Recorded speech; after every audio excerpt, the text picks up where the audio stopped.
Hobi Podcast Biologi.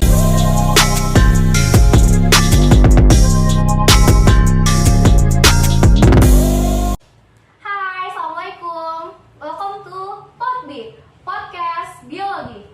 Kali ini gue Zulaika Mazia sebagai host mau ngejelasin nih tentang sejarah virus sama peranan-peranan virus. Tapi nggak mungkin banget nggak sih kalau misalnya gue hostnya itu sendirian gitu. Jadi mari kita panggil host aku juga, yaitu Barok. Jadi gue bakal ditemenin sama Barok. Dia kenapa kayak orang jomblo? Hai guys. Jadi ini kan tadi udah gue jelasin nih, gue sama Barok mau ngadain podcast. Judulnya apa sih? Sejarah virus dan peranan-peranan virus. Betul banget. Jadi kalau misalnya podcast itu kan gak mungkin cuma ada hostnya doang. Jadi mari kita panggil bintang tamu kita.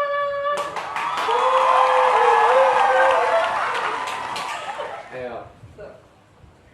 Oke, gimana kabarnya? Baik. Oh, jadi ini nih yang apa jago banget sama biologi dong ya, berarti kalian dong ya nggak sih? Anjay. Oh ya, perkenalan dulu dong. Kenalin, nama gue Anissa Mutiara Dewi. Hai, nama gue Siti Nuralia. Oh, nama gue Koliko Kuralvian. Nama gue Panji. Oke, jadi kalian udah tahu kan kita mau bahas apa? Kita mau bahas sejarah-sejarah awal virus sama peranan virus. Ada yang mau ditanyain dulu nggak nih Barok? Kayaknya langsung aja nggak sih? Langsung aja ya berarti mulainya. Oke, ini pertanyaan pertama. Kalian tahu nggak sih siapa penemu virus pertama itu, sejarahnya gimana sih kalau boleh tahu? Iya. Virus itu pertama kali ditemuin oleh Adolf Meyer. Virus itu pertama kali ditemukan oleh Adolf Meyer. Adolf Meyer itu dari Jerman pada tahun 1883 ya. Nah, waktu itu Adolf Meyer menemukan bintik-bintik kuning pada tanaman tembakau. Nah, terus si Adolf itu nyoba nih eksperimen buat mengekstrak dari tanaman tembakau yang kuning-kuning itu ke tanaman tembakau yang sehat. Nah, itu hasilnya itu yang sehat juga kena sakit gitu. Oh, jadi kalau menurut lo jadi Adolf Meyer dong yang pertama kali itu? Yeah. Terus ada penemu lain kah? Atau cuma Adolf Meyer doang? Ada Dmitri Ivanovsky juga. Kalau misalnya versi Dmitri yang nemu ini, dia tuh dikembangin dari penemu dari si Adolf ini. Kan habis Adolf nemuin, habis itu Dmitri ini ngelakuin percobaan lagi. Dia ngelakuinnya pakai saringan gitu. Nah, saringannya ini yang digunain pakai saringan bakteri. Nah, gara-gara saringan bakteri habis itu disemprotin nih kan ke saringan bakterinya ini. Terus habis itu mikroorganisme asingnya ini lolos dari saringan bakteri ini. Dan jadi penemuannya si Dmitri bisa disimpulin kalau ukuran virus berarti lebih kecil daripada bakteri itu sendiri. Jadi ada yang lain ya selain Adolf ya. Benar. Terus ada Adolf, ada Dmitri. Ada lagi nggak kira-kira? Ada Martinus Beijerinck, Nah, itu yang gimana tuh? ilmuwan asal Belanda yang melakukan penelitian sama dengan dua peneliti lain. Bedanya Beijerinck ini mencoba melakukan penelitian mengaktifkan makhluk penyebab penyakit tersebut menggunakan alkohol. Hasilnya alkohol tidak bisa menonaktifkan makhluk tersebut. Beijerinck menyebutnya virus lolos saring. Oh. Oke, berarti beda-beda ya setiap virusnya. Nah, mungkin ada yang mau ditanya lagi kan ada? Selain dari ketiga penemu itu, ada lagi nggak sih penemu yang lain itu? Ada, namanya itu Wendell Merida Stanley. Dia namanya pada tahun 1935. Nah, jadi itu dia caranya itu dengan daunnya itu daun tembakonya itu dihaluskan lalu dikristalkan dan itu ternyata udah mati, udah nggak ada virus lagi. Nah, habis itu ketika dilarutkan lagi lalu disemprotkan ke tembakau yang masih sehat, tembakau tersebut itu jadi sakit lagi. Jadi melalui percobaan Wendell ini dapat disimpulkan bahwa sebenarnya itu virus itu merupakan peralihan antara makhluk hidup dan tidak hidup. Jadi dia itu sebenarnya orang yang pertama kali menemukan virus loh. Akhirnya dia namain virus itu tobacco mosaic virus.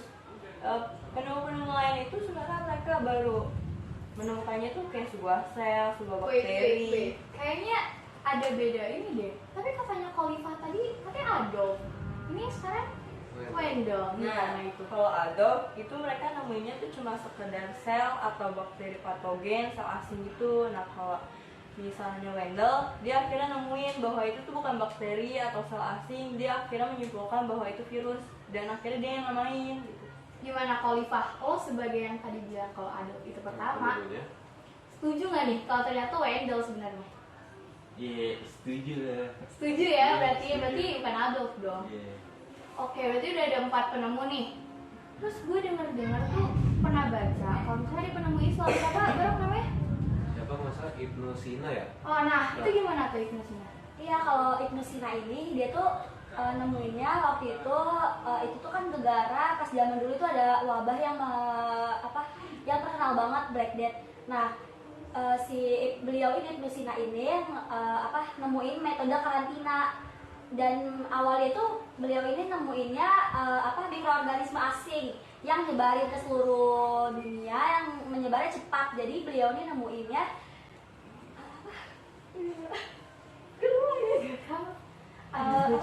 terus si Ibnu Sina ini nemuinnya metode karantina. Jadi yang biar gak menyebar secara langsung, dia tuh ngasih tahu kalau misalnya orang harus ganti baju, nemuin metode berjaga jarak, nemuin metode gak boleh bersentuhan, nemuin metode kalau misalnya virus itu gampang menyebar. Tapi pas beliau nemuin ini, beliau masih nyebutinnya mikroorganisme asing. Bisa dibilang beliau ini juga penemu pertama karena ditemuinnya pas zaman-zamannya abad 19-an baru tenar-tenarnya ini dipakai. Iya benar. Berarti di sini ada 3 pendapat yang berbeda nggak sih sesuai dari penemuan tadi? Katanya Adolf, terus Ibnu Sina, sama Wendell. Kalian tuh dapat informasi kayak gitu dari mana sih? Kayak mungkin ada bukunya atau gimana? Kalau misalnya di Ibnu Sina itu beliau itu nulis buku, ada bukunya sendiri yang menjelaskan kalau misalnya emang beliau tuh udah nemuin ini sekitar udah lama banget, udah dari abad 15.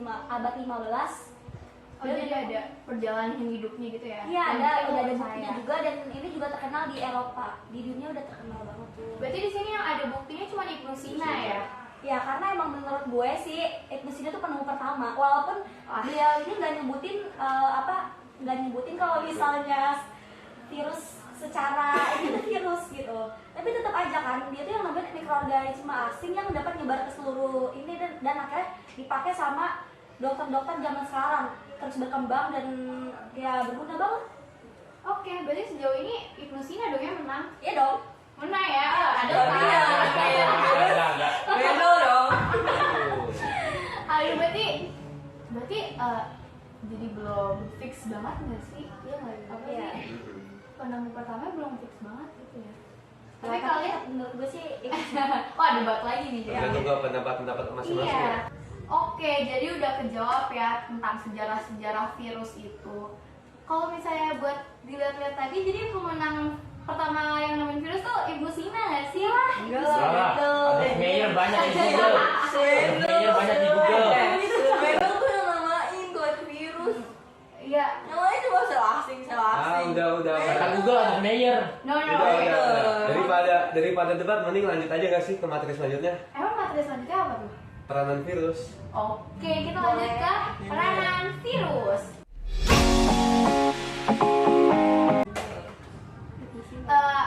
Kita bahas yang basic dulu aja kali ya. Nah, peranan virus itu kan pasti ada negatifnya kan ya kalau yang namanya virus. Nah, kalau boleh tahu tuh negatifnya virus itu apa sih? Sulit ya pertanyaannya. banyak ya. Contohnya dong kayak apa gitu sih? Kenapa Virus Negatif tuh itu. nyerang hewan, nyerang tumbuhan, apalagi manusia. Contohnya corona. Nah itu tuh bidangnya Khalifah sama Panji. Oh gitu. Jadi coba dong kalau Khalifah sama Panji jawab. Negatifnya virus itu gimana? Nah, virus itu kan bisa nyebabin penyakit. Nah, Ah. contoh penyakitnya itu ada cacar yang nyerang manusia ya kan. Nah itu dari virus Orthopoxvirus. Nah terus ada campak juga, dari morbillivirus, ada AIDS yang disebabkan oleh HIV. Nah terus ada banyak lain, ada banyak, pokoknya banyak lah yang banyak banget ya berarti banyak ya. penyakitnya. Kalau dari Panji kira-kira tahu nggak negatifnya tuh apa? Tahu. Virus itu bisa menyebabkan kayak flu gitu, disebabkan oleh virus influenza. Terus ada flu burung juga. Itu gara-gara virus juga berarti, Iya. bukan gara-gara burung.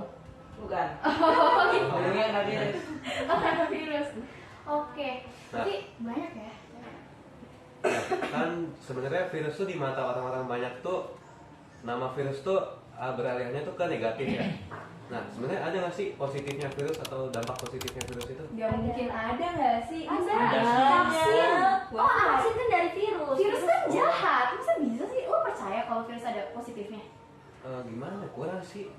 Coba Jadi coba. jelasin dong. Tanya Aldinya aja nggak? Vaksin. Kan kita kan dikasih vaksin nih abis kena corona. Nah, terus vaksinnya ini terbuat dari virus itu sendiri yang dilemahkan. Jadi tuh virusnya kan ada sel luarnya gitu, sel luarnya, sel kulitnya ini. Nah, jadi yang diambil buat vaksin itu sel luarnya aja. Jadi bagian dalam yang nyebabin buat nanti tubuh berkembangnya lagi, yang nyebabin penyakitnya ini nggak ada. Jadi dia kayak cuman apa ya? Kayak cuman nyamar-nyamar doang gitu loh. Yang apa sih kalau bisa dibilang? Ya nyamar doang lah. Terus kan katanya virus juga kan yang positifnya. Terus kenapa corona malah bikin sakit? Kan corona itu dari virus juga tuh. Iya. Terus disembuhinnya pakai vaksin. Vaksin Vaksin. itu kan dari Dari virus juga kan? Nah itu kenapa itu virus malah- yang dilemahkan. Jadi virusnya yang yang dirancang buat ngenalin ke antibodi kita, biar antibodi kita tuh sama virus tuh nyatu, terus juga jadi bikin antibodi baru biar virus yang lainnya itu nggak bakal bertumbuh kembang lagi yang jadinya ke daur litik. Berarti vaksin itu dari virus juga ya, tapi virus yang Iya. dilemahkan. Ya, virus yang dilemahkan. Oh baru tahu atau udah tahu dari lama nih? Baru denger nih. Sama gue juga baru dengar kalau ternyata ada positifnya. Banyak tau, lo mau tau lagi nggak? Mau banget sih Sebenarnya pasti. nih, virus itu bisa buat antitoksin juga. Jadi Antitoksin. tuh antitoksin itu contohnya toksin. Jadi toksin itu tuh racun. Misalnya kayak bisa ular. Nah itu antitoksinnya jadi tuh kayak buat melawan racunnya itu. Gitu.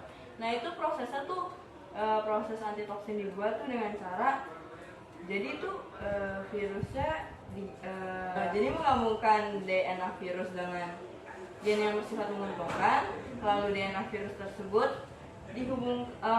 dihubungkan dengan DNA manusia dan DNA bakteri, lalu selanjutnya jadinya sel bakteri tersebut mengandung gen manusia yang dapat membuat antitoksin tersebut. Jadi kalau kepatok ular itu pakai antitoksin dari virus. Oh bukan bikin tambah sakit tapi bikin sembuh. Oh baru tahu. Baru tahu banget gak sih? Mau tau lagi gak? Ada lagi. Apaan? Baik banget, coba dong. Itu bisa buat pestisida juga. Oh ya? Itu pestisida dari apaan? Dari virus. Dari dari virus yang dilemahkan. Lo mau tau gak konsepnya pestisida itu apa? Jadi ada tuh, itu bukan dilemahkan aja sebenarnya. Itu ada virus namanya, itu tuh virusnya tuh cuma menyerang hewan doang, dia nggak menyerang tumbuhan tapi. Jadi kayak tinggal semprotkan ke suatu tumbuhan, lalu nanti hewannya makan tumbuhan tersebut sehingga hewannya mati. Tapi nggak berdampak apa-apa dong ya sama si tumbuhan itu. Enggak. Berdampaknya sama hewan-hewan yang makan tumbuhan itu. Cuma sekedar hewannya doang, tumbuhannya nggak ngaruh apa-apa.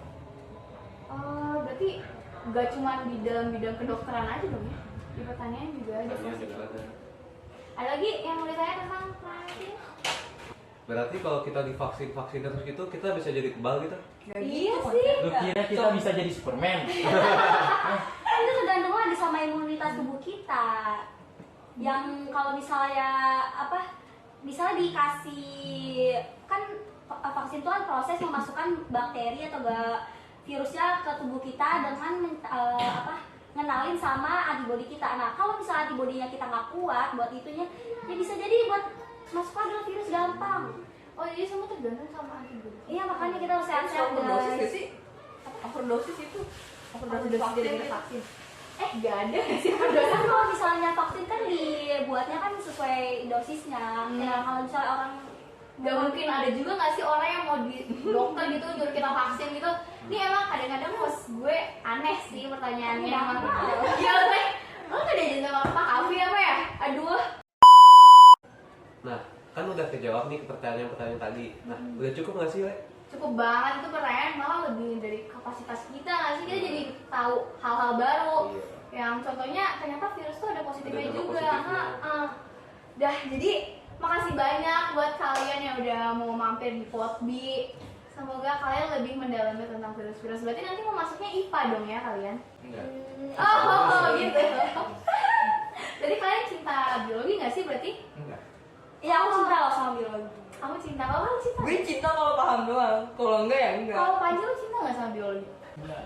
Nggak cinta. Kenapa nggak cinta? Bejenrik tadi dari tadi kalah mulu loh Bejenrik, lu nggak ada pembelaan. Ya karena kan cuma kopas-kopas sama Dimitri doang. Ah, Aduh, Banyak.